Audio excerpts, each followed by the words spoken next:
It's time now on this Tuesday to get an in-depth look at the global markets, and for that I'm joined on the line by Mr. Daniel Yu, global strategist at Kiwoom Securities. Thanks for coming on today, Mr. Yu. Thank you for having me. Well, markets closed here in Korea on Monday for a holiday, but in China stocks plunged on signs of the renewed trade war, and they're not so close to a deal after all. The Shanghai Composite down 5.5%, Hong Kong down a lot as well. What's happening here? Yes. As you heard on Sunday, Trump threatened to raise the tariffs on $200 billion in Chinese goods from current 10% to 25% on this Friday, and add that another 25% tariff to other $325 billion in other goods. This basically rattled the market. If the negotiation gets canceled and this kind of tariff occurs, and that is a extremely negative news for global economy as a whole. On yesterday, Chinese market fell more than 5% in orders of the deal not going through. Shenzhen market fell more than 7%. However, though, it is clear that now the Chinese negotiators will be still attending to the Washington this week in discussion for the trade negotiation. Chinese Vice Premier Liu will be attending as well. It was not clear until after Monday's market close that Vice Premier would attend, and that was the concern. But now it is the fact that he will be attending to the trade deals. So we think that this is a positive sign for the talk for the time being. We believe that a deal will be struck probably in the first half of 2019 because both sides is not going to win if this kind of the war actually happens in terms of trade. This will be negative news for both sides of the economy as well as the global economy. So it is most likely that the deals will be struck by the end of the first half this year. Got it. Well, we've also seen oil prices rising, though that has moderated in recent days to a significant degree. But it looks like they're trying to find their level now. What's behind this, and where do you see oil prices going? Right. In terms of the oil price, we do think that it will stabilize. Now, in terms of the oil price, it is a very extremely important factor for Korean economy because any oil price rise is definitely negative news for Korean economic growth rate. It is estimated that 10% increase in oil price reduces GDP growth rate by 0.4 percentage points, particularly given that Korea is a manufacturing-based and export-oriented economies, and the stable oil price is very important for the cost side.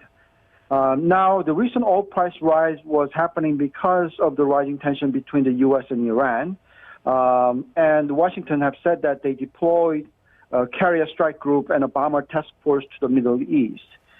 However, though, the crude futures earlier touched 1 month low after the U.S. President Donald Trump said that they may raise tariffs on Chinese goods. This led to the concern about the global economic growth rate, but with the Middle East news that the oil price is rising slightly again to around $63 level. We think that oil price should remain stable at somewhere between $60 to $65 in the future because of the paradigm shift that occurred due to the shale gas revolutions.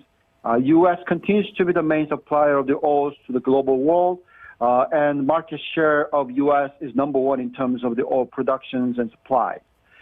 Trump wants to keep the oil price constant as low production costs in U.S. will bring more production plants into the U.S., and this is a key important factor to win against China trade dispute.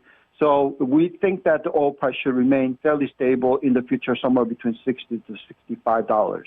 Okay. Well, as we heard just a minute ago, with the dollar strengthening, the Korean won is at its weakest in 2 years. That means Korea's foreign currency reserves are down by more than $1 billion in a month. What's ahead this week that might have an effect on exchange rates? Yes, I mean, there are clearly various reasons why the won is weakened in the past month or so by around 3 to 4%. Now, if you remember, the economic growth rate that came out for the first quarter came in only 1.8% year-on-year growth rate, much lower than global average of 3% plus, and the intrinsic growth rate of Korea 2.5%. Now, there is a possibility of interest rate cut that might be coming in on third quarter for domestic economy. Also, more aggressive fiscal policy is necessary to boost the economic growth rate above 2.5%. This is the basic means that people are talking about. If that continues, then yes, the Korean won depreciation could continue, and this is the reasons why we've seen the weakness of the won.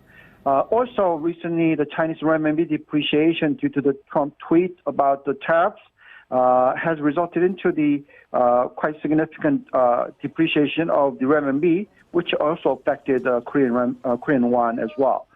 Most important event that we need to watch out for is what's happening to the U.S.-China trade talk this week.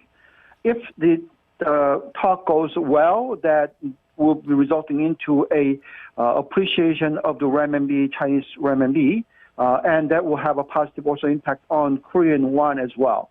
So we need to watch out what's happening to the U.S.-China dispute into the future, and also what kind of the fiscal and monetary policy that might be coming out from Korea. Well, we'll be watching both of those for sure. That's where we'll have to leave it today, though. Thanks for sharing your insights today, Mr. Yu, as always. Thank you very much.